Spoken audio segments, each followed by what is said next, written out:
Welcome to the Marketing Strategy Specialization MOOC being offered by IE Business School. I am Shomik Sinha. I am going to teach two courses under this specialization.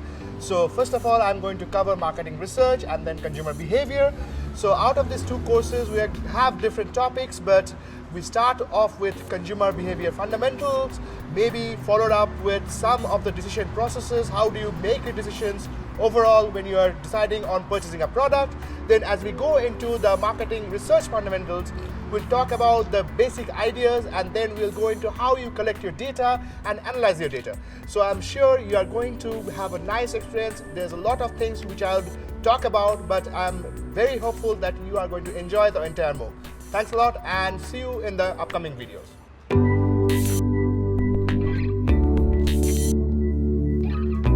Welcome to the Marketing Specialization MOOC being offered by IE Business School. So let us just dig immediately into why do we study even consumer behavior. If we look at the marketing decision process, which has mainly three components. First is identifying the market opportunities, second one is setting the strategy, and the third one is setting the marketing mix. If you look at these three steps, the first step, which is the identifying marketing opportunities, consumer behavior immediately comes at this stage, because this is where the company tries to look at who are your customers, what is the company internally looking like, and what is the competition. Immediately afterwards, when we talk about the marketing research part, that actually looks into these three aspects much more deeply. So why do we even study consumer behavior?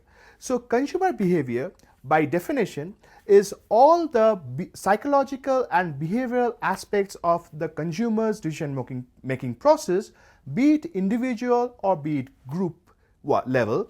All the stages which consumers go through, starting from looking at the need of the consumers, what are the different information available, how do consumers go through identifying the different characteristics of the product, then making the purchase, using the product, and eventually going ahead to evaluate the product. Of course, if he likes the product, he might recommend to somebody else.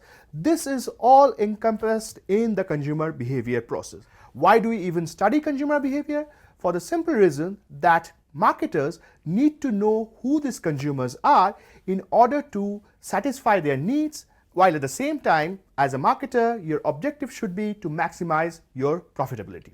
In the consumer behavior process, usually what we should be very careful about is what are the different factors which influence consumers' behavior. There can be some factors which are more internal, whereas there are some factors which are more external. What can be potential internal factors in consumer behavior?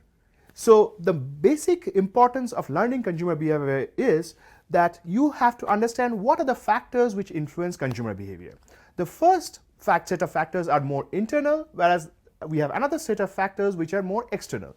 What are the potential internal factors? Something like the personality of the consumer, how the person is. Is he risk-taking or is he risk-averse? What kind of lifestyle does the consumer have? Is he from an affluent family, or is he relatively poor? Another thing which influences consumers' behavior is the age of the consumer, or maybe even the gender of the consumer.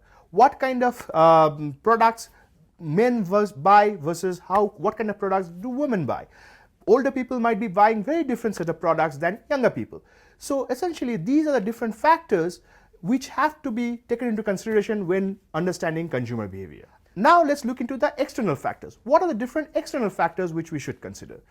One of them is reference group. So as consumers, we often talk to our friends, which is possibly a reference group. We look at other consumers, read their reviews, understand the expert opinion, and these are also reference groups. Second external factor is your family. Have the product been bought by one of the members of your family, your parents, your brothers, your nieces or nephews, and so on. That also influences your behavior. The third external factor is culture. Of course, as we all know, different cultures have different purchasing patterns. A Western culture will be buying very different products than an Eastern culture.